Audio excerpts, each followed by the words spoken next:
inamin ang dating presidente kanina. Sinimulan niyang i-implicate, ilaglag yung mga ilan sa mga dating PNP officials natin na involved daw sa Davao Death Squad noon. Pero sila mismo, sinabi nila na may death squad sila. Siya. Bagamat hindi daw pulis, may death squad siya. Yun yung iniimbestigahan nga natin dito, Mr. Chair. Yung war on drugs, yung extrajudicial killings na nangyari nung war on drugs, sinimulang modelo sa Davao noon, tapos iniimbestiga natin kung yun ang ginamit na template o modelo para i-scale up nationwide. So, bombshell yung sinabi po ng dating presidente na meron na silang death squad. Ano man ang pangalan yan, police o non-police ba yan?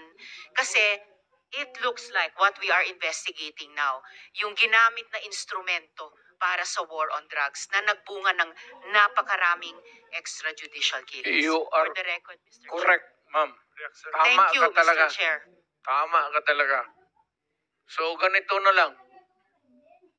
Huwag na lang yung pulis. Kawawa yan, wala yung sa experience, Davao. Ako. Imbestigahan ninyo ako. Set a date for an investigation para sa akin. Ako ang imbestigahan ninyo. At kunin ninyo yung record sa Davao yung namatay. At sabihin ko sa inyo kung wala akong taguin. Alam mo, nag-warning ako, huwag kayong gumawa dito. Kasi gusto ko ang Davao